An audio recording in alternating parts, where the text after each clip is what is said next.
More than 200 years ago, there was a powerful necromancer. As powerful as he became egotistical and prideful. As we all know, pride goeth before a fall. Modern day. The necromancer was out for a walk one night.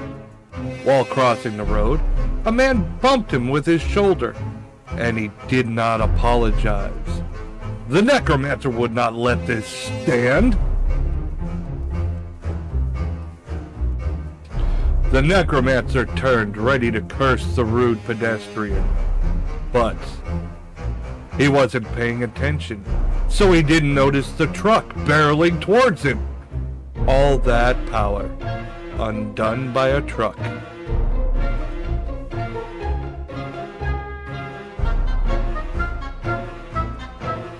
When the necromancer awoke, he was sitting before a goddess. He introduced herself as Nyx, the goddess that would decide where the necromancer would go for his next life. Oh, so I get to go to some amazing isekai world? The necromancer asked. No, I've decided you'll return until you've learned some humility. I pray you learn from this lesson. Little did he know she'd send him back. In his already dead body. I will admit, it's kind of comfy. I don't care if I have to raise like a whole horde of like zombies. Every time I wake up in the morning, I look over to the side and I go, honey, I feel an evil presence. And then she turns and looks at me. I'm like, oh, there it is. Sorry. Good morning, honey. Attacking a woman. I've got ectoplasm all up my crack. That's my cousin!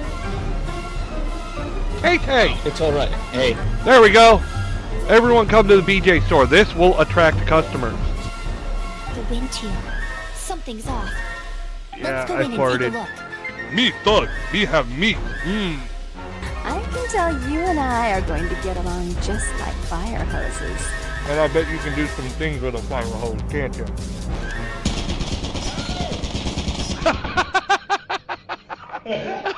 God damn it. Fucking damn it, guys. That's hilarious.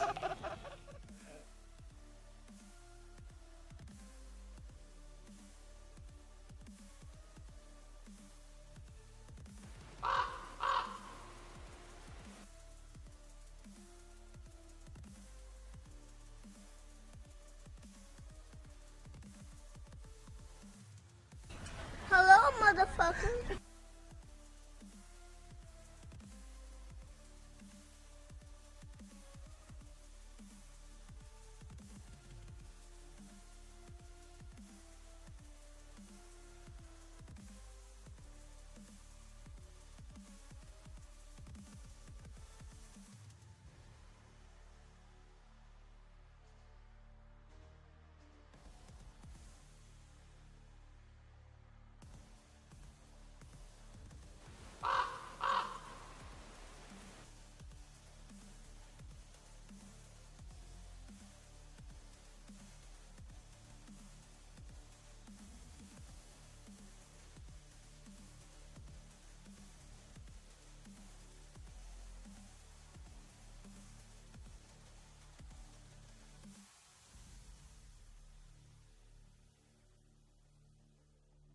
Yeah, leave my fucking mic alone. Why the fuck did you reset my mic again, you fucking piece of shit? Oh, god damn it. I did that whole intro and didn't hear none of it. God damn it. It's fucking Streamlabs. Streamlabs fucking did an update and fucking nuked my mic. Because I can. Yeah, fucking. God damn fucking Streamlabs. I just fixed it last time. They did an update and it turned my mic off, so I had to go in and do it manually. I was like, I got this. And then I started again. I had no idea that they went and did it again. Now I have to check every fucking stream now. Fucking jackass. But yeah, so I did my whole intro, missed everything. I was sick as a dog all fucking weekend. I mean, I was like doing shit like sleeping in and out of sleep like all day long with no aid from NyQuil or anything. I was even taking Dayquil and I was still knocking out. Oh, but I'm feeling a lot better now, surprisingly. I might have to blow my nose a little bit, but I'm good. And we are doing some ghost fakers tonight. Hello, motherfucker. I almost said ghost fuckers. I don't know why. Oh. I just, earlier, I watched the finale of Has Been Hotel. That was good. OBS does that shit to me, too. Oh, God, yeah. Well, I mean, Streamlabs is based on OBS, so it's no surprise. Yeah, me and my oldest, Lil Boo, watched the last 2 episodes of Has Been Hotel earlier. I have mixed feelings about it. I mean, it was okay ending. The animation, you could definitely see an improvement for the final episode. I was like, well, damn, they pulled out all the stops. But I don't know. I was hoping for a little bit more, I guess. I mean, I was satisfied, but still felt like something was missing, but I can't put my finger on it. I don't know. I felt like there was just so much buildup throughout the season, and then it felt like the ending was rushed. Like 8 episodes was not enough for all that bullshit. I don't know. That's just me. That's just me. But it was nice that I called the outcomes. I knew everything. I was sitting there going, yep, knew it, called it. Yeah, predicted all the outcome. There's one thing I don't know if anyone noticed in the final episode. I don't want to give spoilers, but after you see it, and now pay attention to it, I suspect, like Husker, that Nifty is also a former Overlord. I suspect. I think everyone overlooks her because she's so small and petite. But especially after watching this season, I called it last season.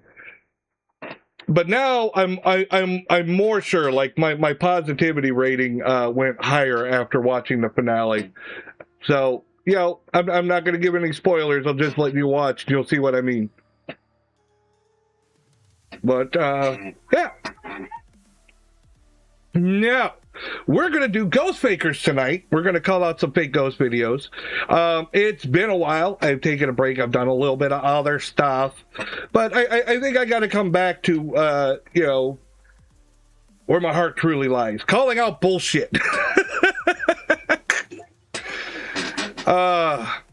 It's just frustrating watching these ghost videos. And I can rant and ramble all I fucking want. But I've got a million of them. So let's shrink my boner down. Everyone, if you have a boner lasting more than 4 hours, I do that joke all that fucking time. Maybe a little bit bigger. A little bit bigger. A shower and a grower. All right, let's see what do we got here. Depths of Despair. 5 scary ghost videos to watch after dark. Well, I guess it's pretty much after dark. Pretty close to dark. It's dark enough. But I doubt it's scary. I don't think it's going to be scary. But I will say, my biggest credit to Depths of Despair, the narrator voice, Depths, has a great narrator voice. I will say, he's got the voice for this shit. No, when did Boner Alert pop on? Hi about it. Yeah, you love the boners. You're like, you need to have that alert system on. Be like, uh-oh, I got a boner. Oh my God, again with the thirsty shit. Out. Get out of there. My cats have taken to trying to get on my computer, and I don't want them fucking with the wires again and fucking shut me down. Alright, let's see. Night Terror. Night Terror. Yeah. A mother from Arizona named Dakota has a daughter who suffered from night terrors. but then she realized it was real. If your children are having night That it was real. Okay. I'm not sure if I did this episode before, but we'll watch again because but then again, I know all these fucking streamer things, all these YouTube fucking ghost channels play the same clips over and over again. So I may have reacted to this one already. In fact, I'm almost positive I did. But I dated someone in college that had night terrors, and I know that they talk about this being like it's a spiritual thing. I was like, no, it's a medical thing, and I think you're shitting on people who actually have night terrors. It doesn't mean a ghost is attacking you, okay? It's almost like a nightmare from what she described to me. But yeah, imagine just, oh, we're sleeping peacefully throughout the night, then all of a sudden, screaming, yelling, flailing. Yeah. Oh God, Zelda, Jen, and the fucking daddy shit. Oh my God. if they're waking up in the middle of the No night. wonder you call him daddy. He's fucking old as fuck. I need you to watch I bet if you cut him, dust would come out. Dakota's daughter started having night terrors at a very young age, waking up screaming in fear of something there in her room. Concerned for her daughter, she asked online what it could be, and everybody told her it was just night terrors. He's 5 years older than me. As a phase the girl was going through. Amazing what 5 years could do to you.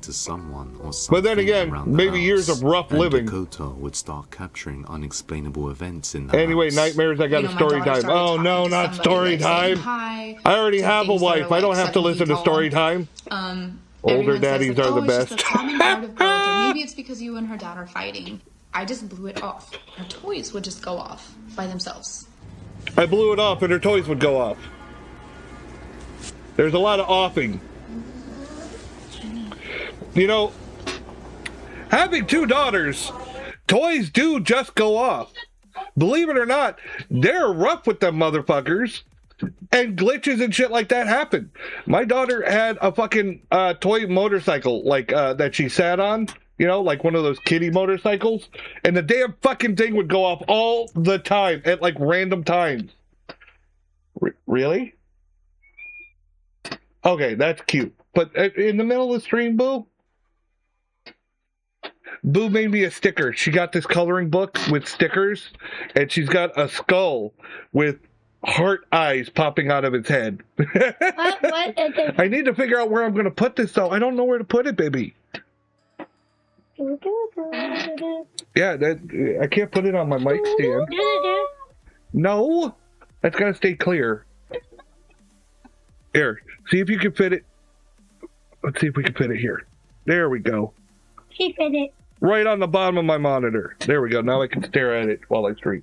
All right, guys, go. Staring at you. Go finish your chores. I let you watch TV early so that you can do chores at night. Don't let me down. Sorry. Parts of being a bone daddy. You're gross. You're gross. You're gross. Say that to You're the grossest. Say that to Don't do what I told you. Yeah, my oldest is turning into a teenager and picking up my sass. Uh-oh. Holy shit, I got a paragraph from fucking Zelda taking up the whole damn screen. Have you ever got nightmares after nightmares? The same nightmares in the middle of the night? This sounds like the beginning of an infomercial. So years ago, I went to bed like a normal human being. I mean, who does that anymore? Woke up from a nightmare, fell asleep eventually. Same nightmare, came back and woke up. Eventually I fell asleep again. I got the same nightmare and I woke up. That's because it was in your head.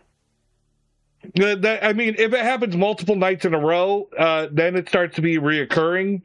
But in the same night, it's still on your mind. It's fresh in your mind. So yeah, it's in your surface thoughts. So no wonder you would keep returning to it. I stay up. All right, Boo, go do what I asked you. Only happened what? Okay, it happens.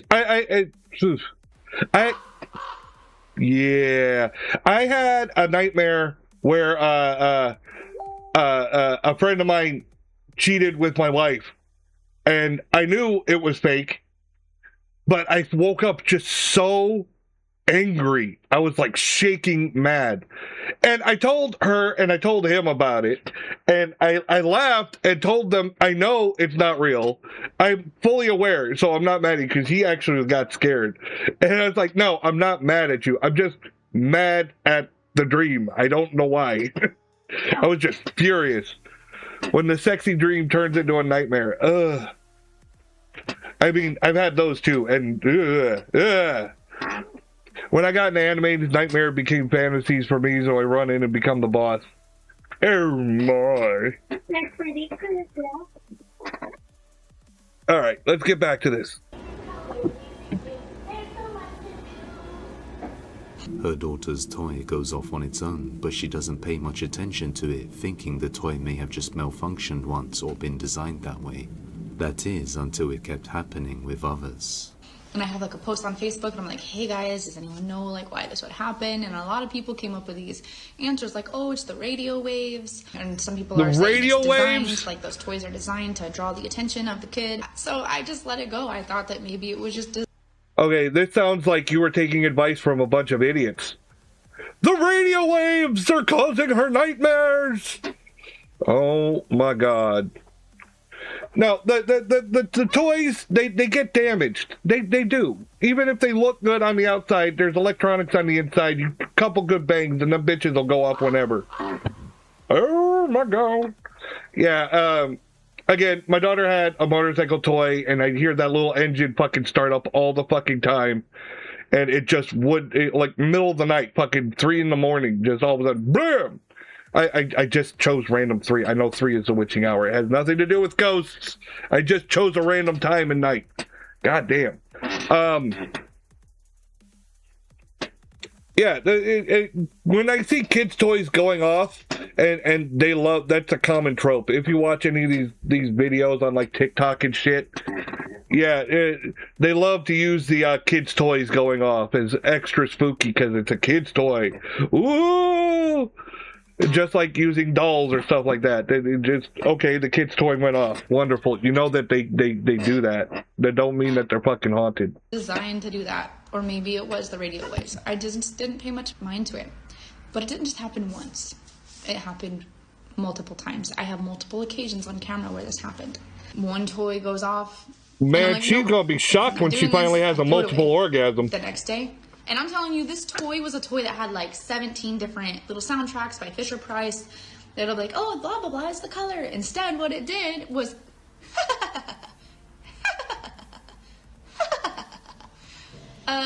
no. I threw that away. I threw that away so fast. Fine, go ahead, waste your fucking toys. I'm sure your kid was so happy you threw away her fucking toy. You're an evil bitch.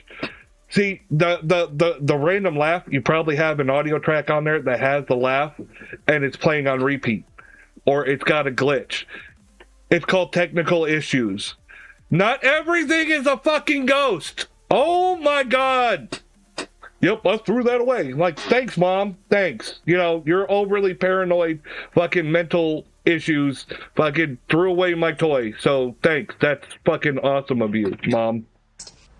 And the next day, a different toy, and I threw it away. Each time I threw them away. I'm like, not doing it. She's not making good case for herself. I'm starting to think she's an evil bitch more and more. Throw my fucking toys away. Now, I have a story. I got in trouble when I was a kid because I refused to clean my room. So what my parents did was, because I had ADHD, but this was a time before that was even like well known or anything.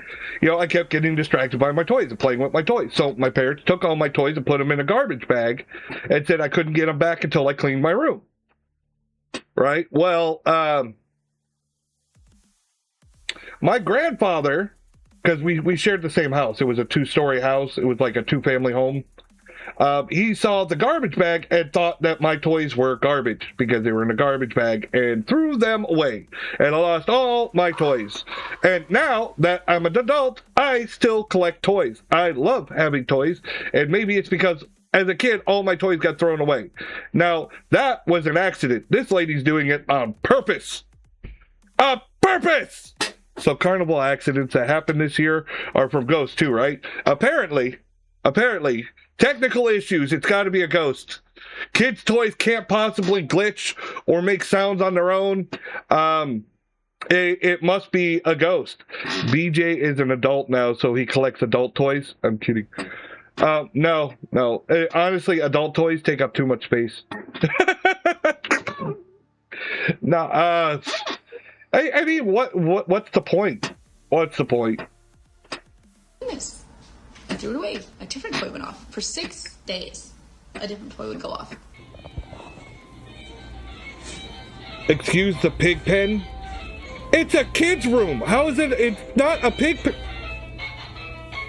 Kids make messes. It happens. That's not unusual at all. Piano, you have to touch multiple spots. You can't just touch one spot and the rest goes off. It doesn't matter. Spots.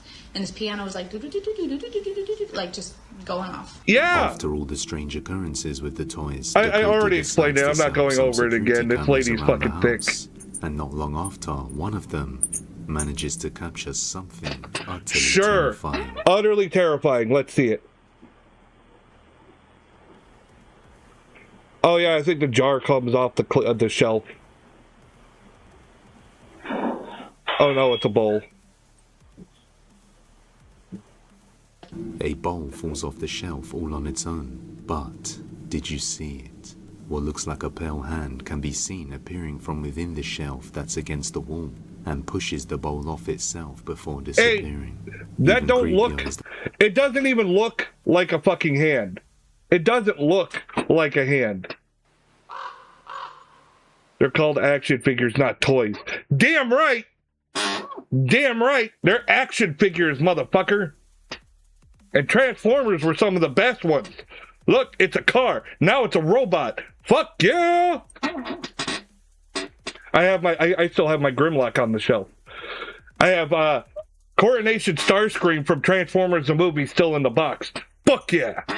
I still want. Do you have any idea how much I want to take some of my toys out of their boxes? So if I can, I usually try to buy two. I try to buy two of each because so that one can come out of the box and one can stay in. How many inches? Kidding. No, this doesn't even look like a hand. Again, this is probably a fake. Her TikTok video of her talking has better quality than this.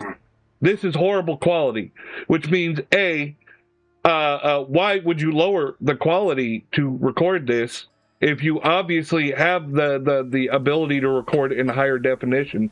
And B, usually one of the red flags for faking videos is lowering the quality to hide how you're faking it.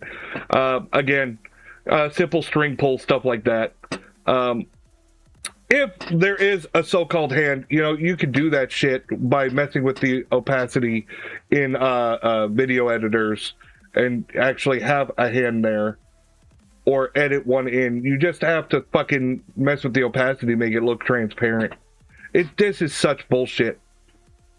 Again, it's on TikTok, so that's one of my biggest red flags. If it's on TikTok, it's probably bullshit.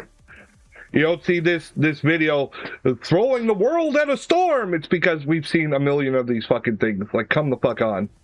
After the ball drops, depends on which Transformer it is. Grimlock! Check it out. Me Grimlock! A third me pale kick grey butt! figure with hair appears out of nowhere and peeks its head up from the couch next to where the dogs were. And yet they didn't seem to notice it there. Dakota then... Yeah, you notice how the dogs didn't flip the fuck out? They're just looking around. They're like, what the fuck are y'all doing? You got some idiot in the couch fucking around. Not even in the couch. Look, they got a playpen there. You probably got someone hiding behind that bitch. Alright, this is the worst fucking... This is... I won't say the worst. I've seen way worse. Smug Puppy does, like, some of the worst. But it's bad. It's got all the fucking red flags of a faker, lower video quality, the pet's reactions, going too far. Sometimes simple is the best. If you just took the bowl off the shelf, I mean, yeah, I'm going to call it bullshit. But adding the fucking doll moving over here, yeah, too much. Too much. It's even less believable. You look more ridiculous. Like, oh, yeah. Yeah, the doll sat up on its own, looked around, and then went back down. And the dogs were like, oh, really?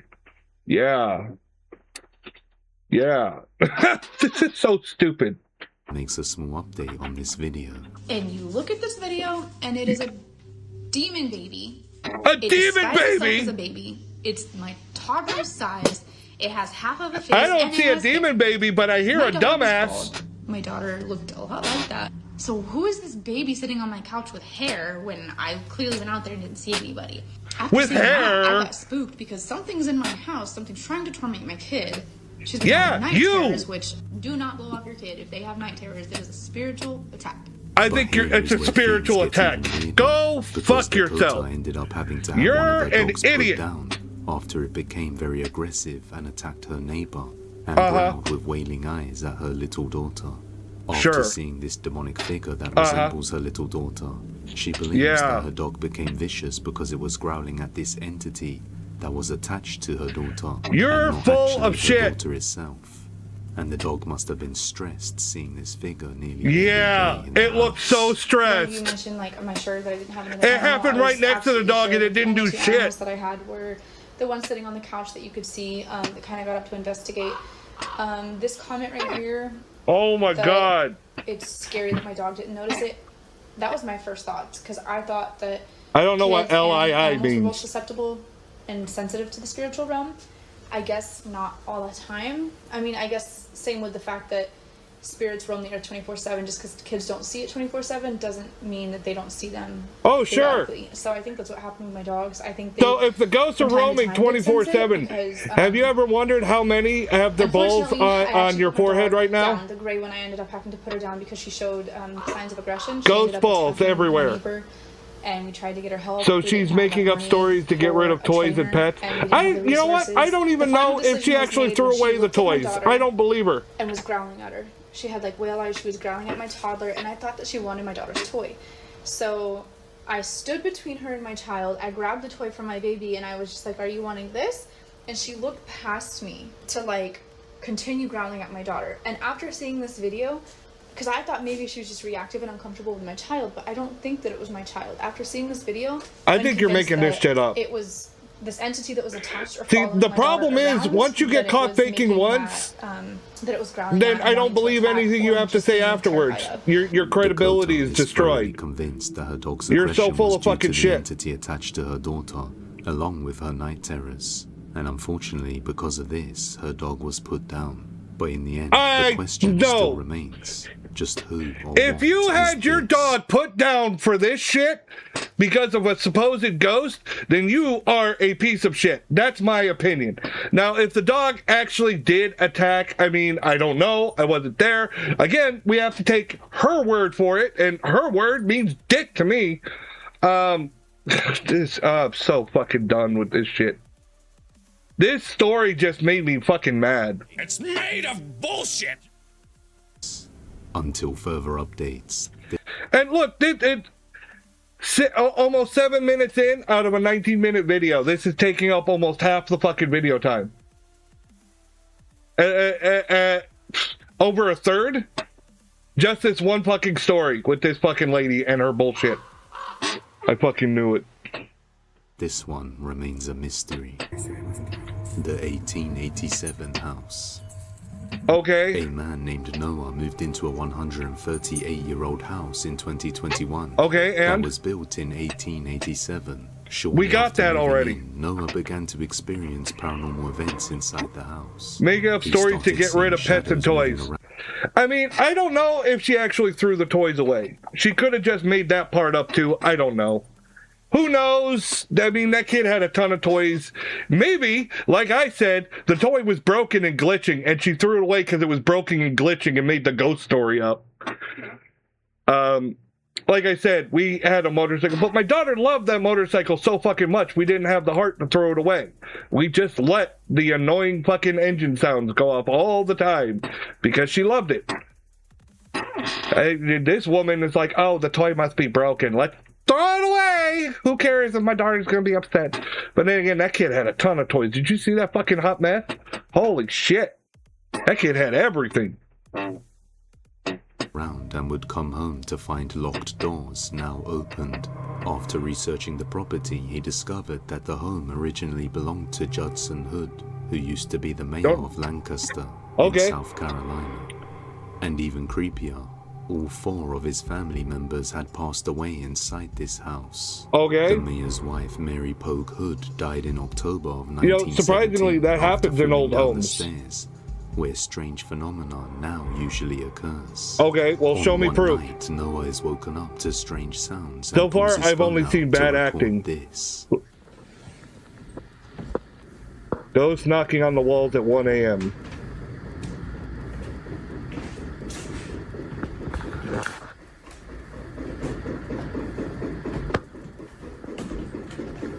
Again, trust me, bro. Which wall? Hello? If you can hear me, please stop. They already stopped. Why are you going faster? To annoy the fuck out of you. My washing machine sounds like that. Oh, fuck no. Pussy! Intense banging sounds can be heard coming from the first floor, not far from the stairs. So how do we know that? How do we know that it's banging on the wall? And the fact that you won't investigate, what? Trust me, bro. It's for sure a ghost and not somebody out down there fucking around. No, of course not. Of course not. Trust me, bro. It's a ghost. This creepy occurrence happens very often, every few...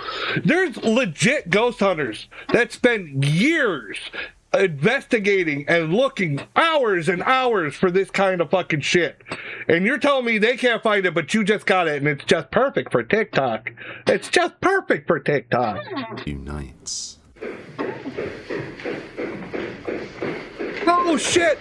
I'm so sorry, front burner. I just saw you on Kick. Dad hack, dig the hole before you need to use it. Yes. Radio waves change the weather, not turn on toys. Everyone knows that. It depends. It depends. Now, if it's a radio-controlled car, radio waves can, in fact, interfere. But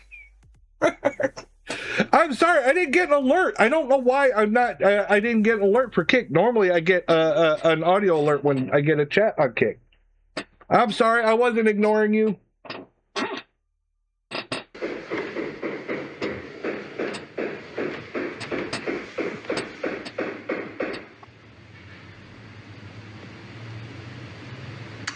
If you could just please stop. I'm trying to sleep.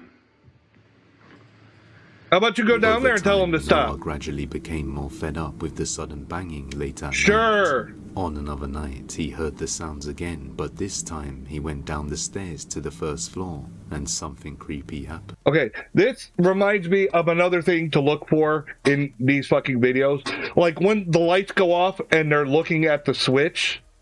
Because I actually did this trick to my parents when I was younger, because we had a hallway. Again, I was a little kid. It had a light switch, but it had 2 light switches, one on either end, and they both controlled the same light. You know what I mean? So one, it didn't matter if it was up or down. It depended on the other switch as well. You know what I mean? So I could say, oh, look, the light's turning off and no one's touching the switch. And I had my sister down the other end, you know, flipping the light switch and like, it must be a ghost. And that was me fucking around. And I knew I was fucking around. So there's always that option in some of these buildings. But one that people frequently overlook whenever they do those is the circuit breaker. You can just go in the garage or wherever your breaker is and just flip the switch. Be like, oh no, the lights are going on and off. That's probably someone fucking around in the circuit breaker. They're out of view, and they can control the power in the house, especially if it's staged and you know what you're doing. So keep that in mind. I think a lot of people overlook that when they see these. I saw a video on TikTok where a dad his daughter was having a sleepover and they were all fucking with a Ouija board. So he went in the garage to the circuit breaker and was flipping the power on and off in a room, and you could hear him screaming. I was like, yeah, that's me as a dad. That's totally me. Watch closely. Are you trying to say something? I don't know. It sounds like the ghost is just jerking off really hard.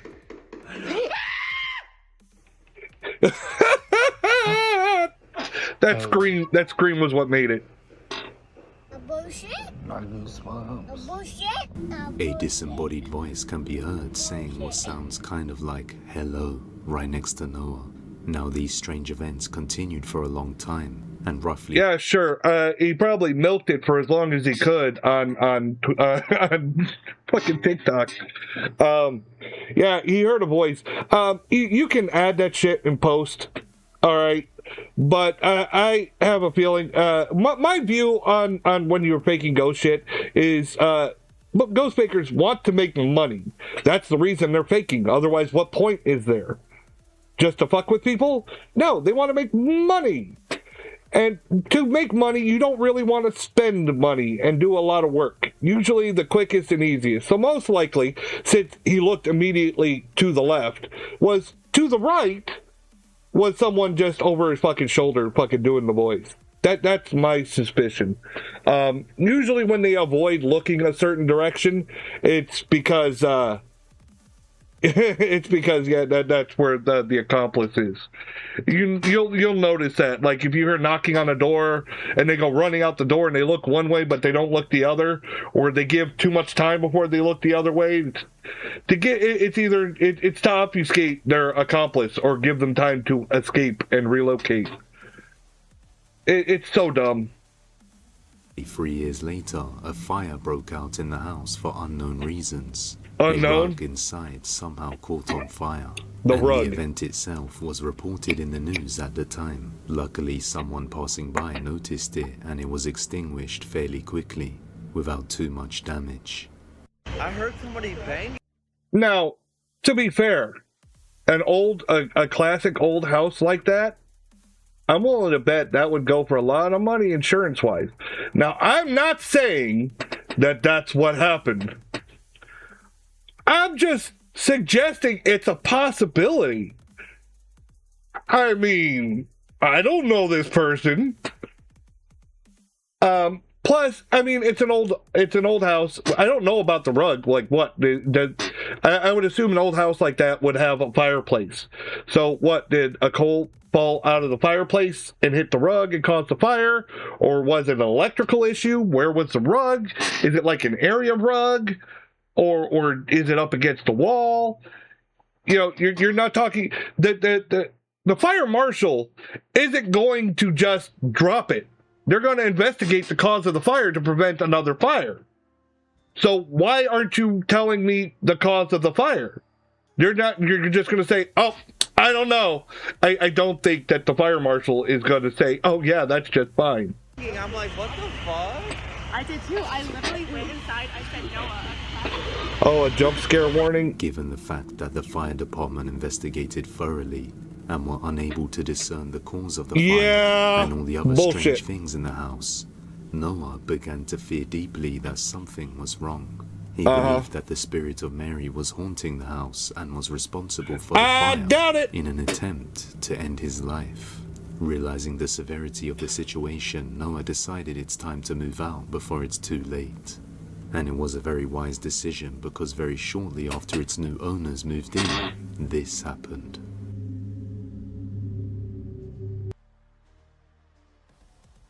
Yeah, the fire marshal would be in big trouble. They're saying, oh, I couldn't find a solution to the problem with the fire.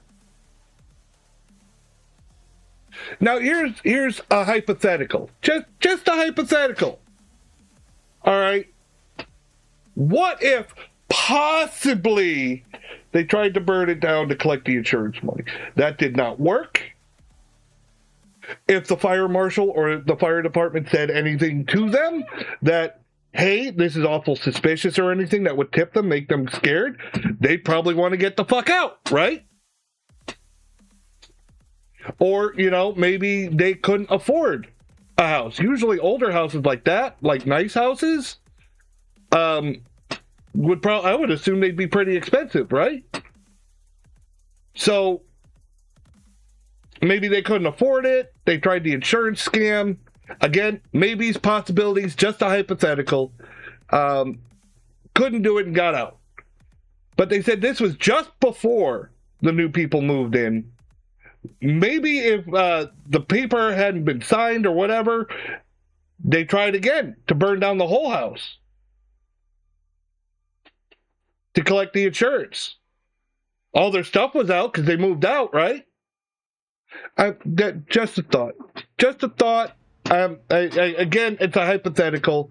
I mean, the other hypothetical is the fire marshal didn't find the cause of the fire, and then that same cause caused this would put the fire marshal in hot water, I would assume. That this was a fire hazard you should have been on the lookout for, and you didn't find it, and now this. But those are my thoughts. Just thoughts.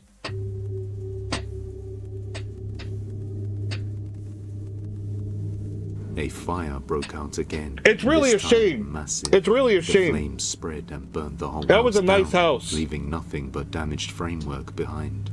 And once again, nobody was able to determine the cause of the fire. Sure. The only thing they knew was that it started around 3 a.m. Luckily, nobody was injured and the family managed to get out safely.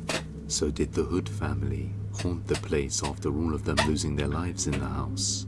Also, this person's obviously a TikToker. What if they weren't doing it for the insurance scam? What if they were just trying to hype up their fucking TikTok views? I mean, another what if hypothetical.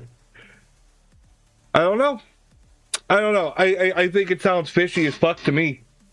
That's just my opinion. Let me know what you think.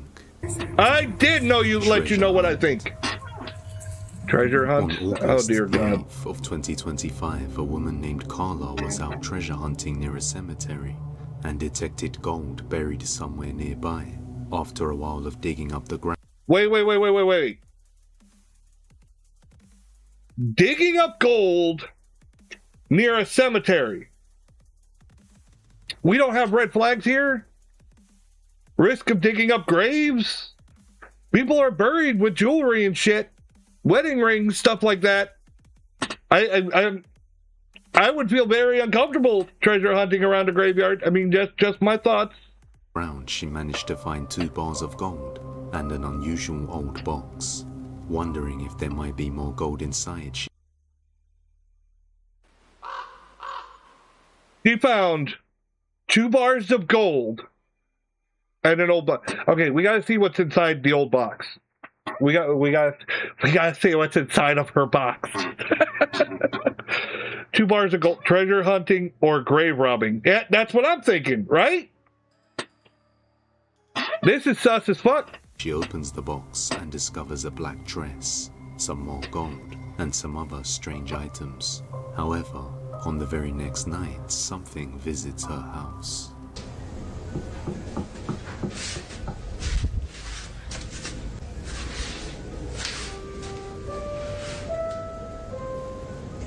I would say that the gold was probably planted.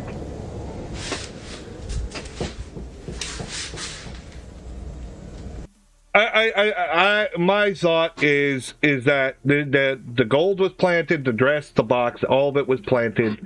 The story about gold treasure hunting near a graveyard was just so that they can make TikTok videos about a ghost haunting. Oh, yep, the ghost followed them home. That's what fucking happened. That's what I think. I think they planted all that shit, made the story up, made it look good so that they can go and do fucking, oh, we're haunted fucking TikTok videos bullshit. That's my thought on this whole thing.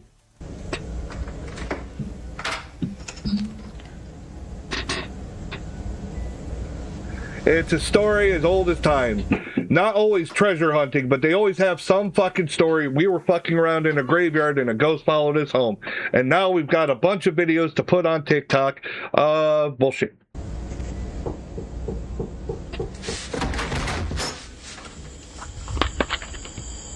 After seeing nothing through her Ring camera, she decides to open the door, but finds nobody there. Nobody? The next morning, she goes through all her doorbell footage to see if she can find out who or what has been knocking on the door during such late hours of the night. When she sees this, I bet you did. Okay, Purry played the moan. Really? I just moaned as there was a whimper on screen. A creepy pale figure can be seen just staring into Carla's doorbell camera and whimpering as it quickly hides behind the wall. Could it be that by opening the door, she has just let this into her house? No! Shut the fuck up! Way, this is what... Okay, it was just someone hiding around the fucking corner. It looks like a pale figure because of the camera's quality. Look at everything else in the shot. It doesn't take fucking rocket scientists to figure that shit out. Come on! Come on! Why you shouldn't remove anything from... I got a bot to ban. Fucking bots. Go fuck yourself. That's my thoughts on bots. Graveyards. The dog. Graveyards, the dog. The following video was captured by a security camera on July the 10th of 2025 after it had detected motion. So recently. However, at the time of the recording, nobody was home. The man who lives in the house was away at the time.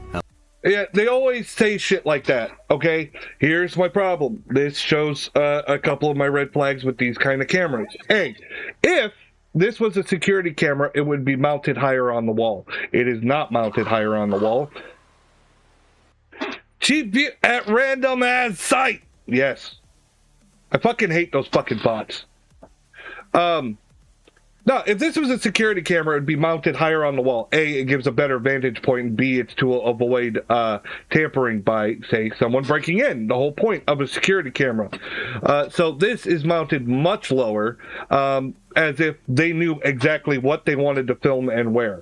All right, that's already one of the red flags. All right.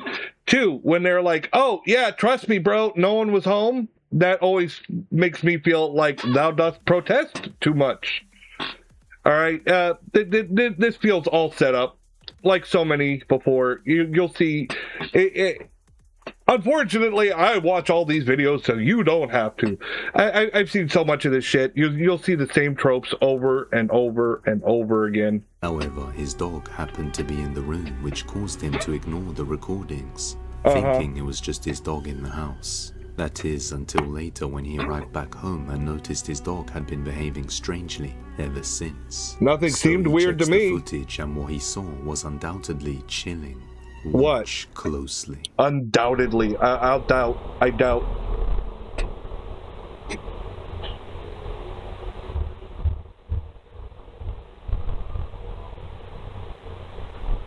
What?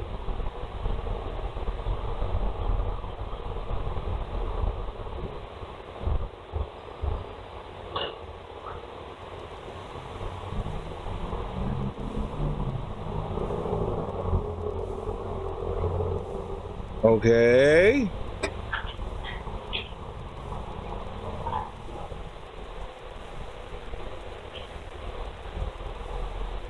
Oh, just get to the fucking point, man. What a waste of fucking time.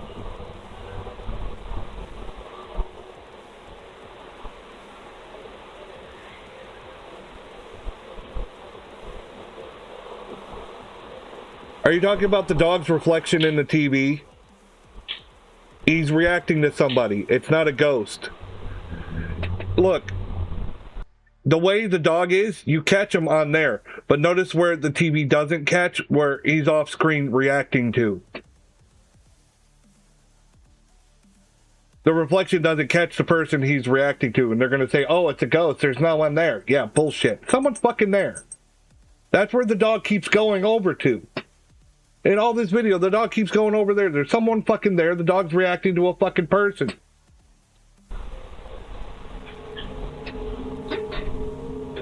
This is set up.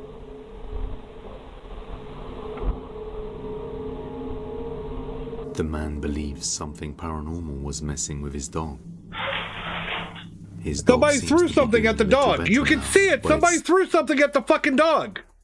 That's why the dog walked away with his tail between his legs. Watch. Somebody threw something at the fucking dog. Right there. You see it? It hits and then bounces back this way.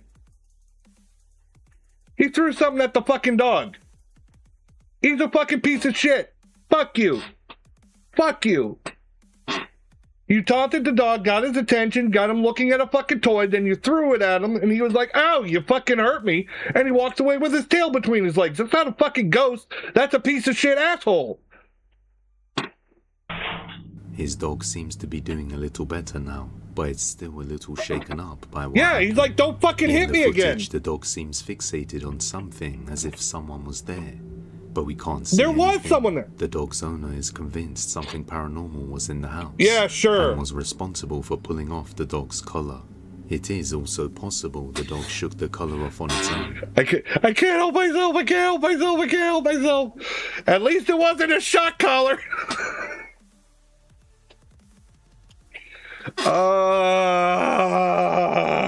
But according to him, this isn't possible, as the collar is firmly placed around the dog's neck and doesn't come off easily and never. It just vibrates. It just vibrates.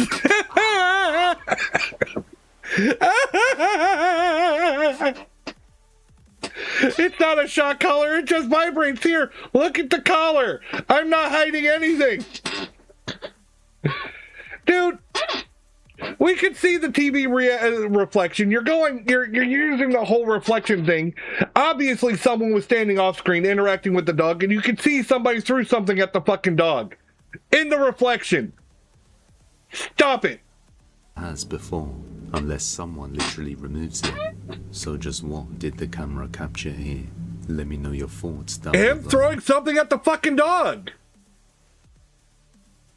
You can see it hit and yank off and go off screen here. Here, I want to play it back in slow motion. Removes it. So just what did the camera? I'm gonna play this in slow motion. Hold on. There we go.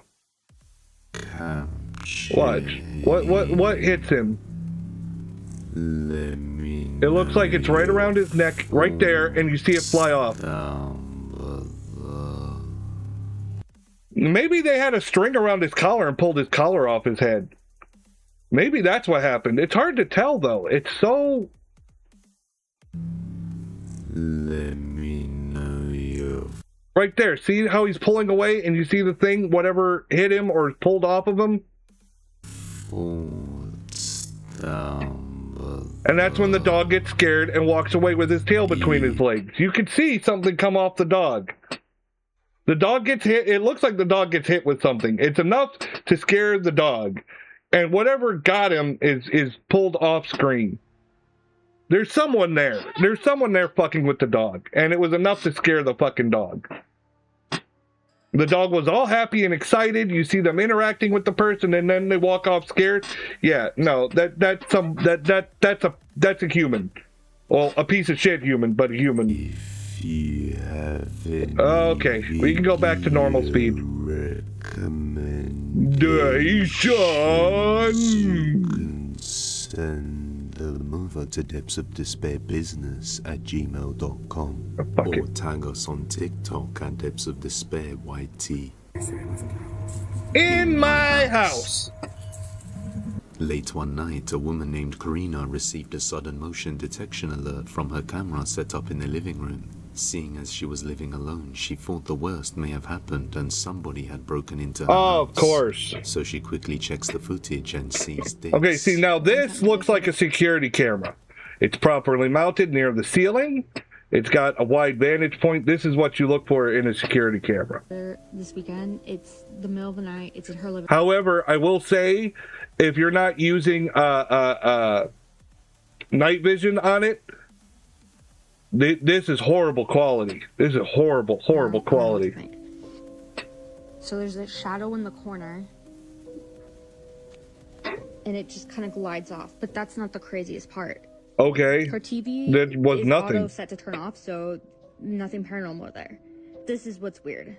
Okay. What? Who was that? What was that? There's just someone there.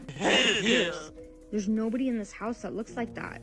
And if someone broke in, you would have seen Hi, it. honey. It appears, and then it How come I don't get notification anymore that you're streaming? I don't know. Maybe you have them turned off. Who fucking knows? Twitch has been fucking with all their shit, so I have no idea what they're doing. disappears. I don't know, you guys. I'm sufficiently spooked, so I'm not. Let me know what you think. I think that this is a big load of bullshit. That's my opinion. But you know what? Okay, the moan. There you go. You know, honestly, I don't think this person was faking on purpose. I don't think that this is a ghost, but I think that this is a misunderstanding. Because they were clear about the TV having a timer and auto turning off. They were they said that whatever that thing in the corner wasn't a big deal. Fine. Okay, but then they're like, someone's there. And I saw the black thing. It could have been a pet. It could have been anything. The quality of the camera and everything. I think it's just a misunderstanding. That meeting went great today. Awesome, dear. Awesome. I'm very proud of you. A dark shadow figure can be seen just standing there near the corner before slowly moving out of view.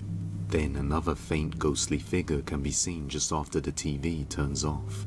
The figure was only seen for a mere second before vanishing again.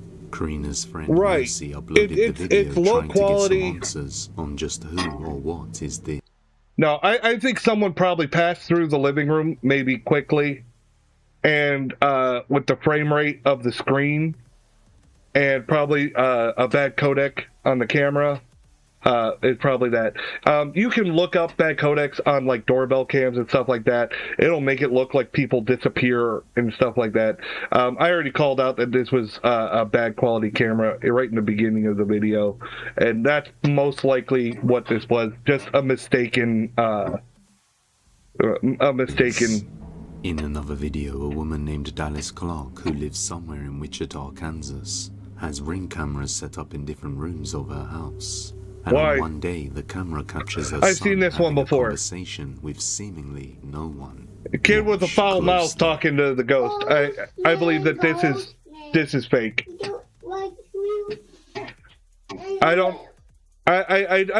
Okay. I don't think it's fake that they prompted him. I think it's just a kid talking to his imaginary friend. I have two little girls. I know what they did when they were kids. Kids will talk to nobody. They do that. It happened. They have imaginary friends. Don't be quiet. Don't be quiet. Don't go. Now, are they milking it? I suspect they are. The son seems visibly annoyed by the presence of They this probably ghost knew man he talked to nobody. They probably thought it was funny or cute or something. They hid the camera in the room. Things start happening around the house. And Dallas says her son still communicates with this ghost. This is next day, a new addition. Happens in the kitchen.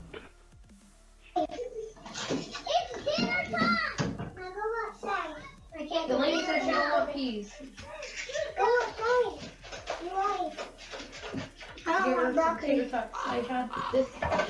Did Boo get her coffee? Oh! Not yet. No, I forgot that I had it. You had something fall off the fucking shelf. Falls off one of the upper cabinets on its own, startling the family. All right. Dallas believes what? They showed that they live in a mobile home. This is a mobile home. It doesn't take much to shake a mobile home. It really doesn't. All right. You got kids running around the living room while everyone's walking around. They're all in the same room. And you have what, like a box of cereal, whatever that was, fall off the shelf. It's not incredible. That doesn't make it a fucking ghost. Give me a break. Her son has been talking to is real. And that something is indeed inside her home. But as always, let me know your thoughts on this one. If you want to see something... Sorry, missed what you said. I said I still have it. I didn't give it to her yet because I forgot that I had it. Trust me, you haven't seen a video like this. Just click the thumbnail on screen to watch this video now. I hope you... Hold on. I'm going to mute myself for a moment just so I can call Lil Boo. I don't want you guys to go deaf.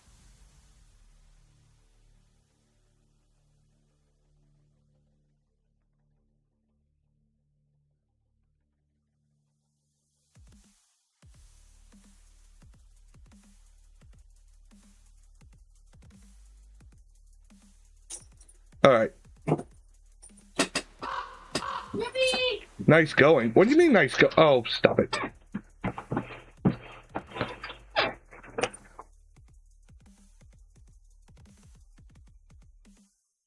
Oh, sassafras, would you get out of there?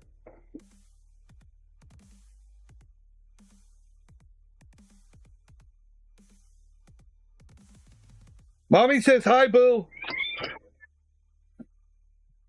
Close my door.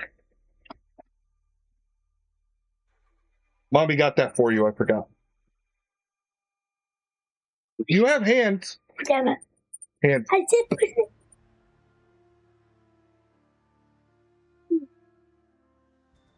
What do you say?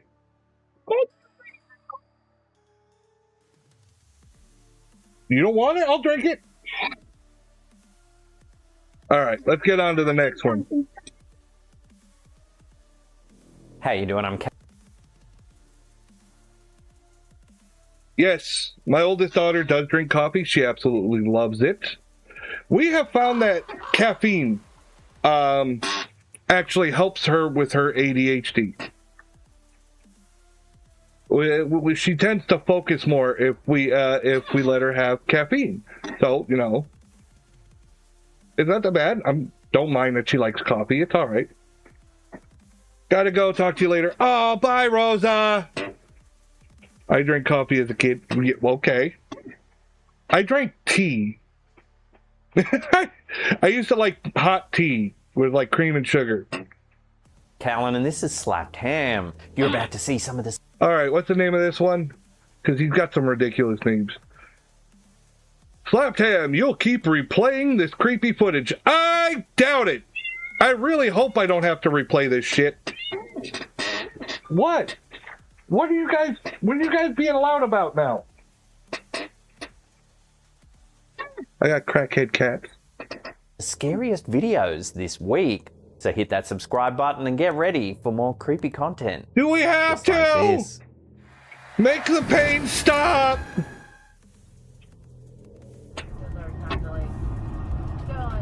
At around 12:30 a.m. on May 17, 2025, Instagram user Savvy, known by the username ByName0W, and her boyfriend are driving home from a concert in Santa Cruz. The route takes them along California's Highway 17, a twisting downhill stretch of road with a deadly reputation that's earned it the nickname Killer 17. Okay. The dashcam rolls as they weave through the dark curves, when suddenly something appears right that beside much of their a curve. car. Okay, there was something on the road. Someone was in the middle of the road. A figure close enough to almost brush the side of the vehicle is caught in the... Hey, he's trying to polish a turd, okay? They're weaving through the... There's no curves. There was barely a curve there, and they pretty much mostly a straightaway. Yeah, there's no street lights. There's roads with no street lights, so it was dark. But yeah, there's just probably something on the side of the road there. For just Don't make it a ghost. Before they speed past. It almost looks like it was added in after, because it almost looks like it pops up. I want to watch it in slow-mo. Moment before they speed past. Okay, hold on. Let me put this on slow-mo. God damn it. I was really hoping I wouldn't have to slow-mo it again. It looks like it just pops up in there. It fades in. It fades in from there to here. Notice it's not giving off a... Oh, wait, it is giving off a shadow. Whatever is here is giving a shadow over there. All right, so there is something there. But then it blurs a little bit at the edge there. I'm not sure if you saw that. Headlights for pass.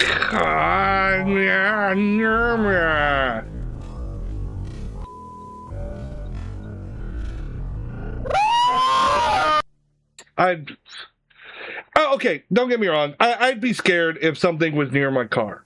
All right, I remember freaking out when a raccoon ran in front of my car on a busy road. All right, so I would freak out if something was that close to my car and it looked like it just came out of the shadows. All right, I don't know if it was added in After Effects. It's too blurry to really tell. And not good enough quality. So I can't give that a definitive.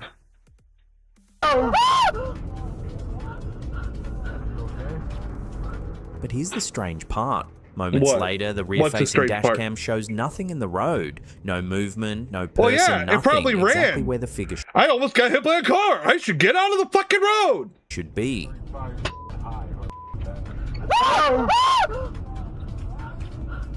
Okay?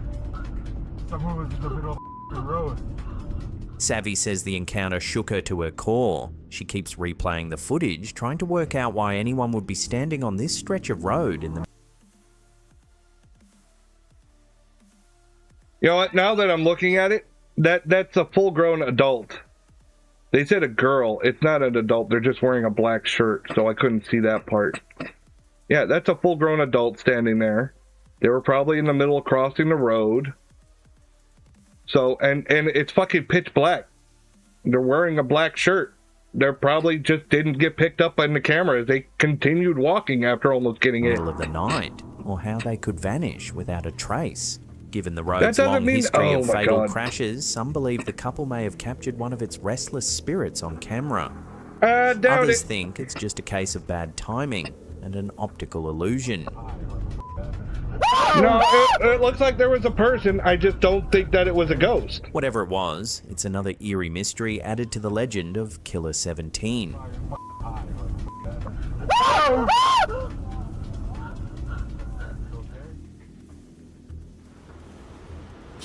TikTok user MyOurNarrative8576 is up late one night when something strange starts happening in the kitchen.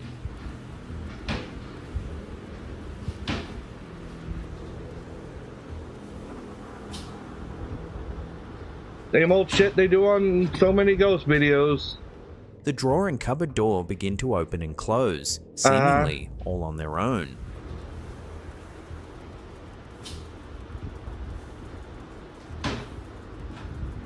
The clip quickly goes viral, with some calling it a classic case of poltergeist activity.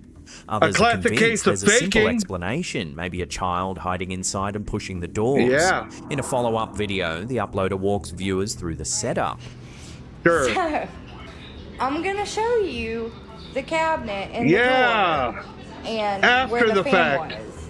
She says her kids were asleep, her husband was at work, and Trust there were me, no bro. pets in the home. My kids were in bed. My husband was at work. We do made not of have any bullshit. animals. We don't have a cat, dog, fish. Okay, if you're telling someone after the fact, that totally destroys it, all right? You could set up anything. You can make up whatever story you want. I don't know you. I have no reason to trust you. And anybody's going to say, okay, I can't say anybody. There's people that will eat this shit up. They'll fucking believe anything you fucking feed them. It's a big load of poo-poo caca. That's my thought. Go for nothing, right? A nearby fan blows across the top of the cabinets, but she So? demonstrates there's no airflow reaching the drawer or cupboard. I don't think the fan would have done that anyways. Okay, our vents for our house are not in the floor. They're in the ceiling. So? Okay? So, if you come right here, Yeah. you open the drawer. So Why you is have it to empty? open it. You really have to push to close it. Not really. She shows how much Not force really. it takes to close the heavy drawer and explains It that didn't the cupboard take is much. packed with pots and pans. No room for anyone to hide without making noise. Bullshit. Bull fucking shit. Bullshit. All right. Even if there are pots and pans, there's plenty of room for a person to hide in there. We've had cabinets just like that, and I've done the same thing to my fucking parents. Bullshit. And B, who's to say you didn't remove the pans to make the fake and then put the pans back afterwards?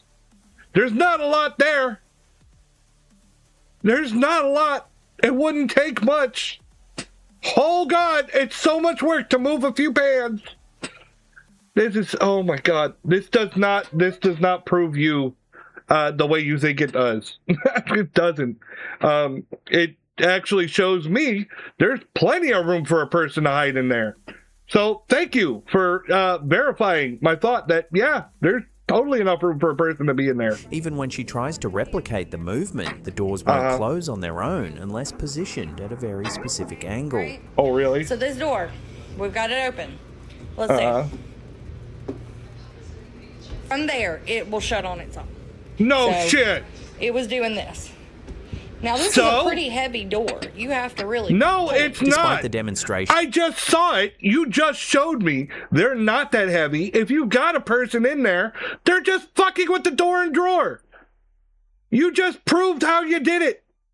Oh my God. Remains. Was it a trick of the house or something else entirely moving those doors in the dead of night? You just have a person in there. You just have a that's it. My name is Boyd Bushman. On August 7th, 2014, Boyd Bushman, a senior aerospace engineer with more than 40 years in the defense he said industry, there's aliens. died at the age of 78. Let me guess. In the weeks leading up to his death, he sat for an interview that would become one of the most talked about deathbed confessions in UFO history. Oh, UFO, there we go. I don't remember hearing this one, but isn't that the alien autopsy shit that they had? Bushman's credentials are verifiable. He worked for Hughes Aircraft, General Dynamics, Texas Instruments, and Lockheed Martin in Fort Worth, Texas. Okay. I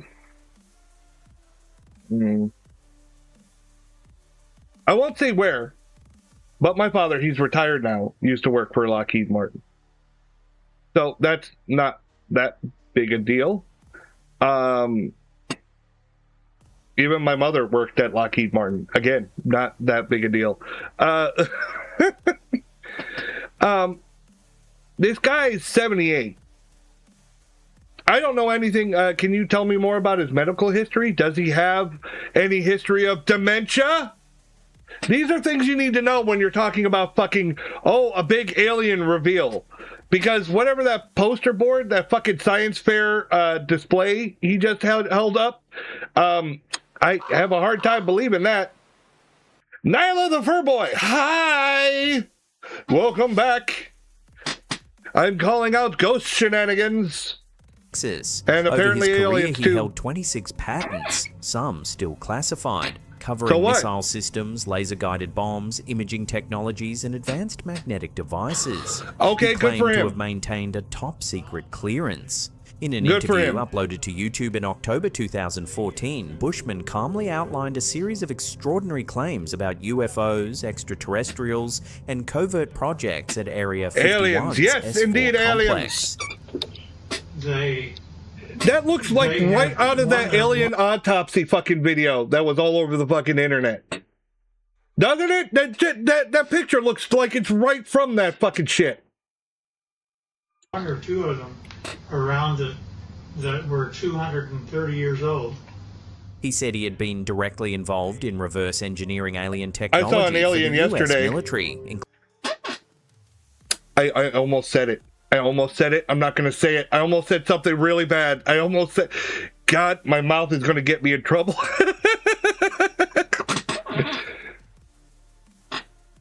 I don't know. I see an evil demon every time I wake up, but that's just my wife. We're used to it. Including blueprinting energy systems from a 38-foot saucer-shaped craft allegedly recovered in 1947 and stored at Area 51 before being moved to Utah. Of how to go to Area 51. Now, I will say, And that verifies one of my thoughts. He said it was stored at Area 51 and moved to Utah. Now, I said this a while ago on one of my videos. I said, I don't believe that there's anything at Area 51, at least not anymore. Maybe at one time it held shit. I think now the whole mystique around it is just to keep people distracted. If they did have any alien shit and they wanted to keep it secret, they wouldn't keep it at Area 51 anymore. Everyone knows about it. So let people keep thinking that Area 51 has it while we go and do it in private and unbothered somewhere else. I mean, that's what I would do. store their crap. Bushman also described anti-gravity systems demonstrating materials he said came from extraterrestrial. But if this shit's all top secret, why does he have it at his house? Wouldn't you assume that they wouldn't let him take this kind of shit home? Like, oh yeah, let's let him take it home so that he can do something like this when he's 78 years old. You know, go and make a fucking YouTube video revealing all of our shit. I don't believe this at all. Until I realized I was just looking in the mirror. Oops! I mean, every time I look in the mirror, all I see is a giant boner. extraterrestrial sources. According to him, the craft's construction included germanium, palladium, and a third unidentified anti-gravity element. In one segment, he displayed close-up UFO photos taken with his own camera. Okay, he held fucking all these patents, including still top secret patents. And they never named this unidentified element. They probably would have named it by now, and he would know it because he's the one that worked on it, right? Saying that it's still unidentified? No, you've identified it now. It was unidentified when you found it, but it's been years. You would have named it by now. I'm sure of it. Here's another picture. In this case, the UFO is not turned on, ready to fly. Therefore, it only shows on the upper part of it.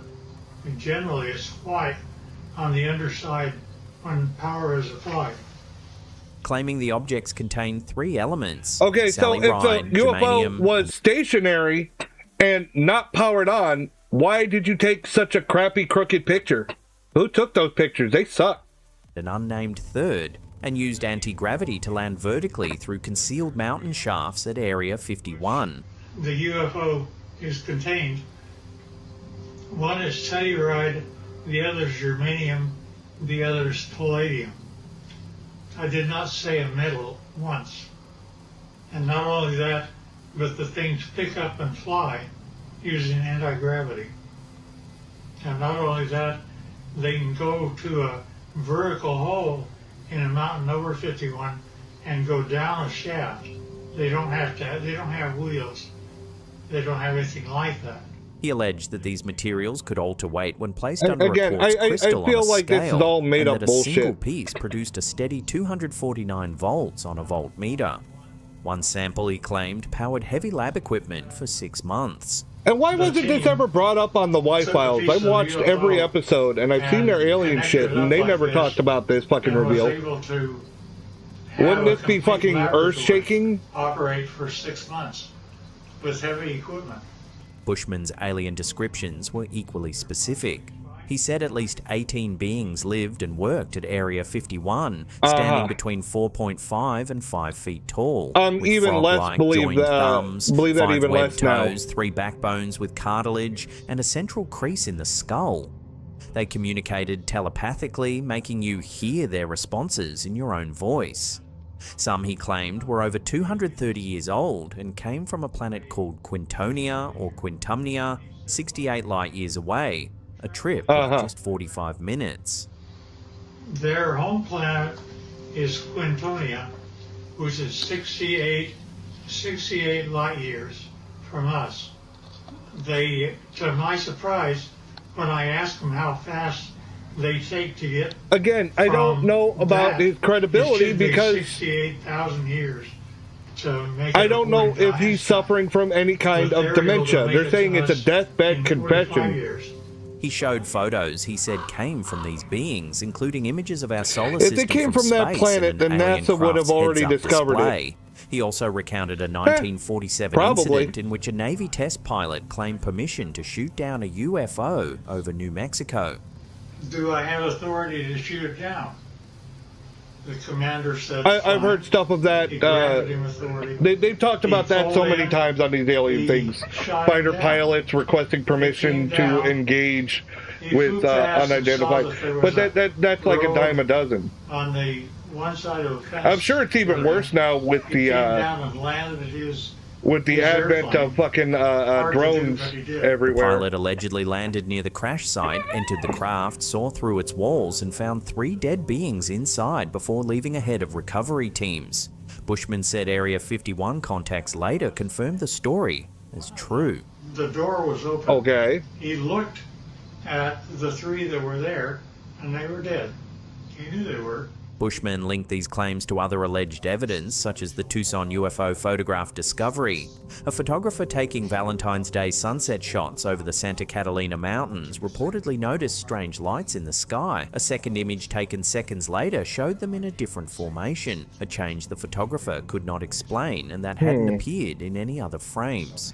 I still have no explanation for the camera or for the pictures. This video didn't come out until 2014, so why is the footage so bad? Bushman also made darker allegations. Unless they that just held 39 the video Americans had until died 2014. during alien craft testing, including 19 in a single event when a defense system activated. He said he had passed a polygraph in December 2007, affirming that he had worked at Area 51, interacted with alien life, and personally photographed them. He accused security personnel of spending over $100,000 to discredit him, paying off media figures and threatening him with death for speaking out. Skepticism followed immediately. One alien photo he presented matched a mass-produced alien doll once sold in department stores. It looked like exactly the same. At least one UFO image corresponded to known science fiction artwork or outdated CGI renders. Analysts at metabunk.org cited lighting and reflection inconsistencies suggesting fabrication.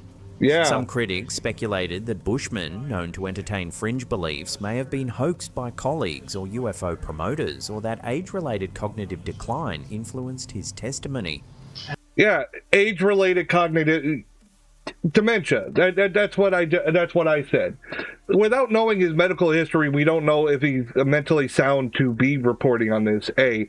And B, if you've watched the Y-Files or past episodes, I've covered some of the Y-Files when they talk about this shit.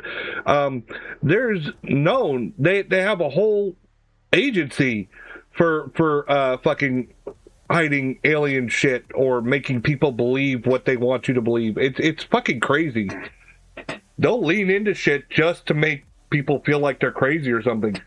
So if they thought that this guy was a risk, they could have fed him a bunch of bullshit like those alien photos, and he thinks he's divulging something, amazing, and it's just garbage that they fed him. I wish I could remember the fucking name of the guy that does all that shit. He was a really big guy. He self-admitted that, he lied about a lot of alien shit, but that was his job, was to lie and obscure the truth with, a bunch of phony shit. And we have one trial. Further doubt emerged when researchers noted that he referred to the Phoenix Lights, 1997, as having occurred about 2 years ago, suggesting the interview may have been recorded around 1999, not immediately before his death in 2014. There are those that are acquainted with the fact that there were Phoenix Lights that occurred over Phoenix about 2 years ago. They were photographed. And those really turn out to be just blobs across the Phoenix sky. While the CIA officially acknowledged Area 51's existence in 2013, confirming its role in experimental aircraft testing, it is maintained there is no evidence of extraterrestrials or alien technology there. Yet Boyd Bushman's final interview, blending verifiable career achievements with disputed and sometimes debunked claims, remains one of the most detailed and polarizing testimonies in the long, secretive history of Area 51. I don't believe it. I don't. I think that these were fed to him. I think he believes it. But I don't think that they're real. I'm so scared. During a live Twitch stream, content creator FanFan gives her viewers a scare when an ordinary restroom break takes a bizarre turn. While chatting with her audience from inside a public bathroom, FanFan notices something strange happening in the next stall. Curious, she peeks over the divider and freezes. It's a fake person! It's a wax person! It's a wax person with pee noises playing! Sitting on the toilet in the stall beside her isn't a person at all, but a wax mannequin. Okay, but what made you think to fucking look? How would you have known that unless you fucking looked? What if it wasn't a wax person? We're not seeing the problem here? I hear someone peeing in the stall next to me. Let's go look. at some point, who just meowed? That would be a sassafras. Hi, sassafras. What's up? Hi. No. She hears someone in the stall next to her peeing and thinks, hey, let's look inside. How did she find out that it was a wax mannequin if she hadn't looked? So we're not going to have a problem with that. We're just going to overlook that, right? I don't think the cat can read, dear. Mommy says hi, Sassy. Okay. Now, the second is, this feels too fucked up to not be staged. This feels too fucking out there to not be staged. Why the fuck would you have a wax mannequin on a toilet peeing? Again, this feels too fucked up to not be staged. What the fuck? She's into freaky shit. Yeah! Yeah! Wax lady! Fan screams, shouting to her viewers that it's a fake person clearly unnerved by the strange discovery. It's a fake person! I'm unnerved that you're peeking into other bathroom stalls. Wax person with pee noises playing! No one knows who placed the mannequin there or why, but the unsettling moment instantly cranked her live stream from casual chat to creepy viral clip. Oh yeah, creepy viral clip? Maybe she put it there to make it a creepy viral clip. Because that's what would happen, and that is what happened. Ta-da! Oh god, what is that what I gotta do to get viewers, is make up fake shit? Apparently that's what gets the views. It's a wax lady! Wax lady! When you say interdimensional beings, that they know that these are interdimensional beings, how do they know that? A recent episode of the Joe Rogan Experience takes a wild turn when US Representative Anna Paulina makes a jaw-dropping claim about extraterrestrial, or perhaps even stranger, life. And what I can tell you without getting into classified conversations is that there have been incidences that I believe where very credible people have reported that there have been movement outside of time and space. Speaking to Rogan, Paulina says the US government has confirmed the existence of interdimensional beings, entities she claims can move in and out of our time and space and use energy technology far beyond human comprehension. Some of the tech that exists, that whatever these things have, these energy things have. Energy things! Yeah. Well, they call them interdimensional beings. I think that they can actually operate through the time spaces that we currently have. She says credible witnesses have reported seeing events that suggest movement outside of time and space. While she hasn't personally witnessed a portal or craft in action, she insists she's seen photo documentation of aircraft she believes were not made by humans. Oh, you mean just like that other guy? Have I seen a portal? Boyd? Have I seen a spaceship? Personally, no. Have I seen evidence of this? Yes. Have I seen photo documentation of aircraft that I believe were not made by mankind? Yes.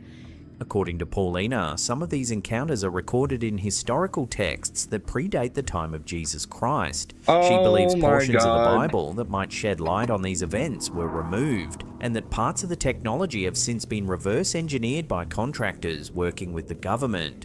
Is there historical significance to this? Yes. I don't know if you could feel the eye roll. Go back to, I would argue, maybe even before the time of Christ that have documented this in text, yes. She warns this level of secrecy is dangerous. Paulina recounts being denied access alongside two other unicorns on Noah's Ark to special access program information at Eglin Air Force Base despite her oversight role. I, with two other members of Congress, were denied access to information at Eglin Air Force Base pertaining to whistleblowers. If her claims are accurate, it suggests a hidden reality where non-human intelligences have been interacting with Earth for millennia, and where powerful technologies remain locked away far from public scrutiny. Some of the tech that exists, that whatever these things have, these energy things have. Energy things? What do you mean? Well, they call them interdimensional beings.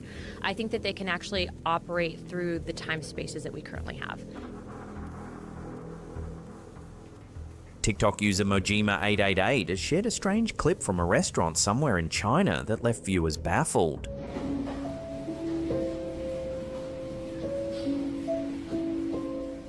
One commenter joked, "Economy is so bad, even ghosts have to work for a living." But some sharp-eyed viewers think they've cracked the mystery, pointing out what looks like a crank mechanism just behind the wok, possibly part of an automated cooking system that keeps the pan moving. Whether it's ghostly help in the kitchen or just clever machinery, it's still one odd clip that's cooking up plenty of chatter online. Are you kidding me? That is so fake. That is so fake. Are you kidding me? That's right, even in death they have to keep working. Alright, if you look, there's a slot right here just behind the pan when the pan goes back. And you notice it's repeating the same motion, like mechanically. I suspect that there's a machine inside doing it, that this is like an automatic setup. That's what I think. That's my opinion. I mean, literally, it was the exact same motion. Even professional chefs are not exactly the same with every stroke. All right? There's slight differences, especially when they're doing it fast like that. Unless they're using a machine, which that's what that looks like exactly. And this is a very, very unfortunate freeze frame. They must be wizards! Yes, wizards. Before we take a look at some crazy Beyonce footage, remember to wiggle that like button, caress the subscribe nub, and whisper sweet nothings in the comments below. And remember, freshly slapped ham is exactly 67% more tasty than regular store-bought meats. Gross. So I'm sure everyone has heard and seen the video. A short behind-the-scenes clip from a Beyonce music video shoot is once again fanning the flames of some of the wildest celebrity conspiracy theories on the internet. I can actually see it happen twice, right here and right here. In the footage, Beyonce moves through a take as normal, but when slowed down, certain frames appear to show her face changing shape, almost morphing into something demonic. I'm gonna slow it down. Here we go. Right there. And there. Let me know what you think. The eerie effect has sparked a wave of speculation across social media, with conspiracy forums digging back into years of accusations, secret society rumors, and supposed hidden truths about the singer. I can actually see it happen that's what twice, she would do. Right here, She's in the middle of recording a video, and she would reveal to the whole world that she's a fucking demon, right on camera in front of everyone. And you caught it. Yep, you caught it. Events. Theories cite Jay-Z's diamond-shaped Rock Nation hand sign, pyramids, and horned figures in Beyonce's stage design. What, Diamond Dallas Page? Is he part of this too? Her 2013 Super Bowl halftime show, her Renaissance album, and even Jay-Z's lyrics have all been picked apart for supposed references to a New World Order. Oh, whatever. Others lean into darker claims. During her NFL Christmas Game Day halftime performance in 2024, critics claimed she wore a medallion resembling devil horns and made satanic hand gestures. Some insist she's dressed like a cowgirl. It would be more likely to be a bull than a devil. Are you fucking kidding me? Oh my God, I can't believe... Look, if there is an Illuminati or New World Order or some fucking hidden secret class, you could do a lot better than fucking Beyonce. I don't think that she's the brightest. I don't think all the crayons are in the box there. I mean, that's just my opinion. You can like her all you want. I mean, there's some people I love. I think are great musicians. They're probably not the smartest. As a wizard, I can confirm they aren't wizards. If they were, I would know about it. It's a wizard duel, Harry. Oh. Now, I don't think Beyonce's a fucking demon or that there's some New World Order or anything like that.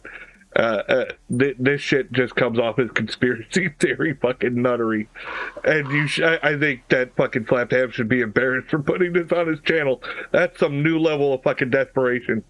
What New World Order stuff just reminds me of what my dad blabs on about. This is a fucking reach. This is a fucking reach. Yeah. We could have done better than Beyonce. That's my thing. And what would be the point of putting hidden messages in your lyrics? What does it do for you? I mean, if it's all secretive, wouldn't that put the secret out there? Explain the logic behind that. I don't know. It feels dumb. Her Renaissance tour was a full-blown ritual to summon demons and control her fans. Yeah. Okay. There are also more bizarre personal theories. One says the real Beyonce vanished after her Sasha Fierce era, replaced by a robotic double whose emotionless stare has been caught on camera at events, including a viral clip of her zoning out courtside at an NBA game with Jay-Z. Or, you know, being drunk or high, that's not a possibility, right?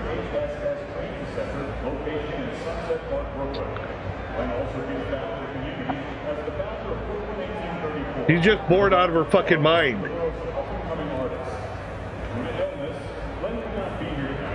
I wouldn't doubt if she had fucking earphones in, like AirPods, and she's just listening to fucking music instead of fucking paying attention. Like, why the fuck am I here? I zone out. Does that make me a robot? Apparently, if you zone out... See, I'm more of a robot than most people think. I have metal implanted in my body. In fact, I have a device called a spinal cord stimulator where I have to recharge it, and I even have a remote control for myself. I'm a fucking cyborg. In 2018, her former drummer even sought a restraining order accusing her of witchcraft, dark magic, and financial control. Family-related rumors are just as extreme, from claims she faked her first pregnancy with Blue Ivy and used a surrogate, to theories that Blue Ivy's name is an Illuminati acronym. Commenters claim that Blue Ivy's name is actually an Illuminati code. In this interpretation, Blue is said to stand for born living under evil, while Ivy is either Illuminati's very youngest or Illuminati's victorious youth. Conspiracy theorists argue that the name is a symbolic declaration. Who comes up with this shit? Stop it! Oh my fucking god, this is some of the fucking dumbest, nuttiest shit I think I've ever heard. What the fucking fuck?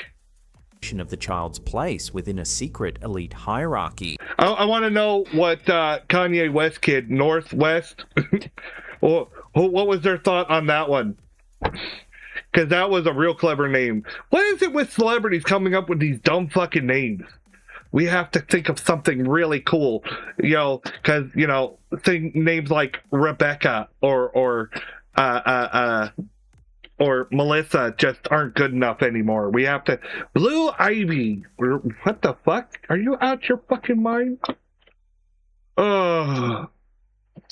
Presented in plain sight as a kind of hidden message to those in the know.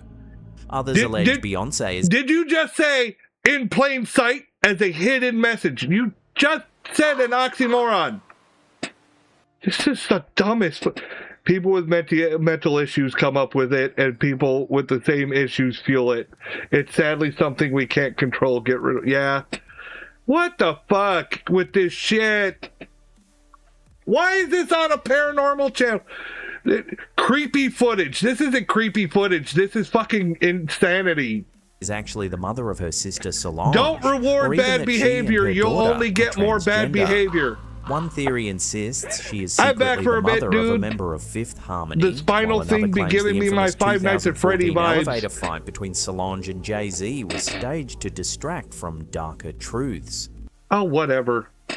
Read a graphic novel my cousin had where students built an animatronic skeleton. Did you mean animatronic?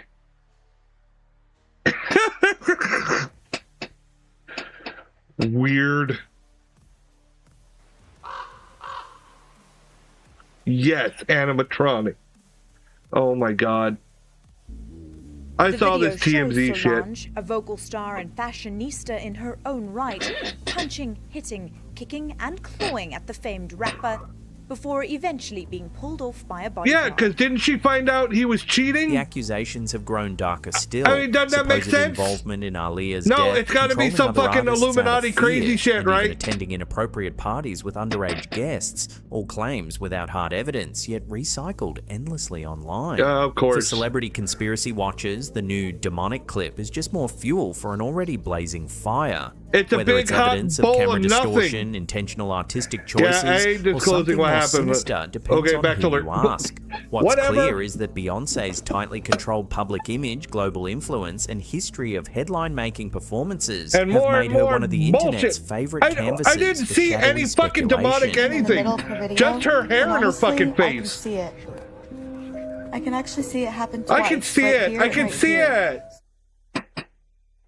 Now, if I you can want to watch see some more it. scary Really, ghost I videos, there's links can. right there that'll keep you Oh my God. entertained.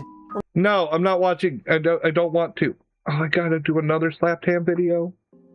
How you doing? I'm Yeah. Hi, Callan. Okay, we got a Beardo one. Ooh, Zach Baggins. Ooh. What's Fright Night? Most haunted roads in the U.S.? That could be fun. All right, let's get through this one. Slap Ham, weird and scary clips to cure your boredom. Okay. That title, actually, I will give. It probably will cure my boredom. It will also probably want to make me smack my head against my screen, but... Callan, and this is Slapped Ham. You're about to see some seriously spooky video clips. But remember to hit that subscribe button before we get stuck Seriously in. spooky. Seriously. Seriously, guys. Seriously. Do it again. No. A video recently shared to Reddit by user LifePatience6751 has stirred discussion about whether an unsettling moment captured on camera was caused by something supernatural. Really? Do it again. I don't want to. The clip, which the uploader says originally belongs to a friend, shows the camera operator filming inside what appears to be a bedroom. Do it again. So? The person filming can be heard repeatedly saying, "Do it again." I as if don't daring want or to. baiting whatever might be causing the movement to keep going. What movement? The door? Do it again. Is that what it is? The door? It's pitch it fucking again. black. You could have someone there fucking doing this shit. After a few moments, the cameraman gets up and walks out of the room. There, a cat can be seen staring towards the door, seemingly aware of Okay, something I don't unusual know happening. if the full video doesn't do it, but they just showed a jump cut. It's pitch black and then all of a sudden there's light. So to me, that says that those were two different instances, not the same instance. Now, I don't know if Ham fucking cut the clip, but usually they put the whole clip up there, and I'm saying that that was a jump cut. Okay, so ghosts could be real. It's just 90% of videos online are fake. Yes. Yes, yes, yes, yes. Because ghosts are big shit. Ever since they became, a big thing on the internet, you'll see a lot of channels, especially on TikTok, they'll go from doing stuff like makeup tutorials to all of a sudden ghost videos. Why? Because ghost videos usually bump up the views. Oh no, ads! Oh no, ads! It ends in like a minute. It's got like a minute. It's a minute! I'm gonna act like I'm saying something really important and move my head around a whole bunch so it looks like you're missing what I'm talking about.